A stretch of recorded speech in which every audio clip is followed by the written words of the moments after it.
الشیطان الرجیم بسم اللہ الرحمن الرحیم۔ حسن کردار سے نور مجسم ہو جا، حسن کردار سے نور مجسم ہو جا، کہ ابلیس بھی تجھے دیکھے تو مسلمان ہو جائے۔ محترم صدر محفل، معزز اساتذہ کرام اور قابل احترام مہمان گرامی اور میرے عزیز ساتھیوں، السلام علیکم۔ آج مجھے جس نہایت اہم اور بنیادی موضوع پر اظہار خیال کا موقع دیا گیا ہے وہ ہے اخلاقیات کی اہمیت۔ یہ موضوع ایسا ہے جو ہر دور، ہر معاشرے اور ہر انسان سے براہ راست تعلق رکھتا ہے۔ صدر ذی وقار، اگر ہم غور کریں تو ہمیں معلوم ہوگا کہ انسان کی اصل پہچان اس کے لباس، دولت یا عہدے سے نہیں بلکہ اس کے اخلاق سے ہوتی ہے۔ اخلاقیات دراصل وہ اصول اور اقدار ہے جو ہمیں اچھے اور برے میں فرق سکھاتی ہے۔ سچ بولنا، وعدہ پورا کرنا، ایمانداری، صبر، برداشت، عاجزی، دوسروں کا احترام اور مدد کرنا، یہ سب اچھے اخلاق کی ہی مثالیں ہیں جو آج کل ناپید ہے۔ ایک بااخلاق انسان جہاں بھی جاتا ہے اپنے اچھے کردار کی خوشبو پھیلاتا ہے۔ معزز حاضرین، اگر ہم آج کل کے معاشرے کی خرابیوں پر نظر ڈالیں تو ہمیں معلوم ہوگا کہ زیادہ تر مسائل کی جڑ اخلاقیات کی کمی ہے۔ جھوٹ، دھوکہ، بددیانتی، نفرت اور خود غرضی اسی وقت جنم لیتی ہے جب اخلاقیات کو نظر انداز کیا جاتا ہے۔ اس کے برعکس اگر اخلاقیات کو اپنایا جائے تو ایک عام انسان بھی عظیم بن سکتا ہے۔ اسلام نے اخلاقیات کو بہت بلند مقام دیا ہے۔ آپ صلی اللہ علیہ وآلہ وصحبہ وسلم کی سیرت ہمارے لیے بہترین نمونہ ہے۔ آپ صلی اللہ علیہ وآلہ وصحبہ وسلم نہ صرف عبادات میں کامل تھے بلکہ اخلاقیات میں بھی بے مثال تھے، حتیٰ کہ آپ صلی اللہ علیہ وآلہ وصحبہ وسلم کے دشمن بھی آپ صلی اللہ علیہ وآلہ وصحبہ وسلم کے امانت داری کے قائل تھے۔ یہی وجہ ہے کہ اسلام تلوار سے نہیں اخلاق سے پھیلا۔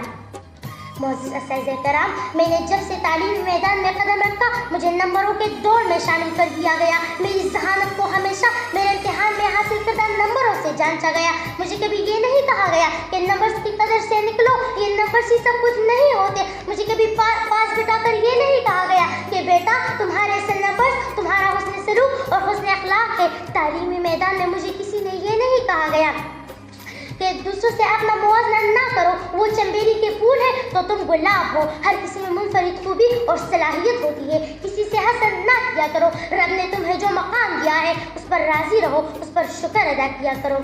میں تو آج تک یہ بات سمجھ ہی نہیں پائی کہ لوگ تعلیم کو فقط حصول نوکری کا ہی ذریعہ کیوں سمجھتے ہیں، لیکن تعلیم کو فقط حصول معاش کا ذریعہ سمجھنا بھی تو زیادتی ہے نا۔ معزز اساتذہ کرام، ہم تعلیم کے ذریعے اچھا انسان کیوں نہیں بن سکتے؟ سنا ہے کہ پہلے تعلیمی اور علمی میدان ایک ہی ہوا کرتا تھا، لیکن جب سے تعلیمی اور علمی میدان نے راہیں جدا کری ہے اب نمبرز کے لیے ایک میدان اور اخلاقیات کے لیے دوسرا میدان ہے۔ کیا ہی اچھا ہوتا اگر اب بھی دونوں میدان ایک ہوتے۔ معزز حاضرین، میں کئی سال تعلیمی میدان میں گزار چکی ہوں۔ یہاں مجھے اخلاقیات پر کافی اچھا درس تو دیا گیا، لیکن میری ساری توجہ نمبرز دینے پر لگوا دی گئی۔ پھر میں تذبذب میں پڑ گئی کہ خلق زیادہ اہم ہے یا نمبرز۔ لیکن جب میں تعلیمی میدان سے باہر نکلی تو پتہ چلا کہ وہاں نمبرز تو پوچھ لیتے ہیں لیکن وہ دیکھتے ہمارے کردار سازی کو ہے۔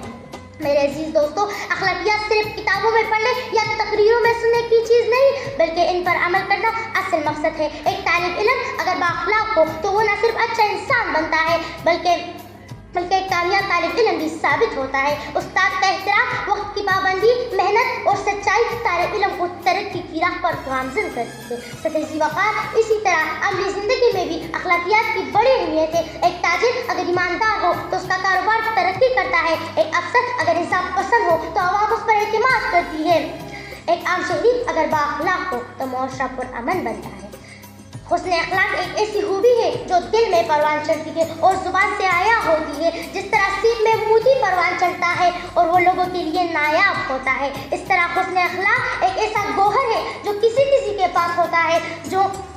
جن لوگوں کے پاس یہ گوہر ہوتا ہے وہ دنیا کے خوش نصیب انسان ہوتے ہیں، کیونکہ وہ دوسروں کے درد کو اپنی اس خوبی کی وجہ سے کم کرنے کی صلاحیت رکھتے ہیں۔ ایسے لوگ اپنے حسن اخلاق کی وجہ سے دنیا میں نام اور آخرت میں مقام پیدا کرتے ہیں۔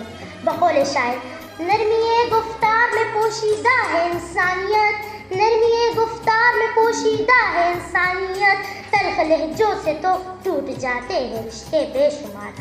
محترم سامعین، اختلافات پر صبر کرنا اور دوسروں کو برداشت کرنا ہی اخلاق ہے. یعنی جو توڑے اسے جوڑو، جو سلام نہ کرے اسے سلام کرو، جو غیبت کرے اس کی تعریف کرو، جو گالی دے اس کو دعا کرو، اس کو دعا دو. میرے رب کی قسم، اگر ساری زندگی مسجد کے کونے میں اللہ اللہ بھی کیا کرو پھر بھی وہ مقام نہ ملے گا جو ایک اچھا اخلاق والا اللہ کے دربار میں لے جاتا ہے. اچھے اخلاق گناہوں کی کثرت کو اس طرح مٹا دیتی ہے جس طرح سورج کی گرمی جلی ہوئی شبنم کو پگھلا دیتی ہے. فلاح و کامرانی نرمی و آسانی میں، ہے فلاح و کامرانی نرمی و آسانی میں، ہر بنا کام بگڑ جاتا ہے نادانی میں. محترم حاضرین، قوموں کی تاریخ گواہ ہے کہ وہی قوم ترقی کرتی ہے جن کے افراد اعلیٰ اخلاق کے حامل ہوں. بڑی بڑی سلطنتیں اخلاقی زوال کی وجہ سے تباہ ہو گئی. اس لیے اگر ہم مضبوط اور ترقیات کا قوم بننا چاہتے ہیں تو ہمیں اس کا آغاز خود سے کرنا ہوگا. اس لیے آئے ہم عہد کریں کہ ہم سچ بولیں گے، ایمانداری اختیار کریں گے، دوسروں کا احترام کریں گے اور اچھے اخلاق کو اپنی زندگی کا زیور بنائیں گے. اللہ ہمیں اچھے اخلاق اپنانے کی توفیق عطا فرمائے. آپ سب کا بہت بہت شکریہ. والسلام.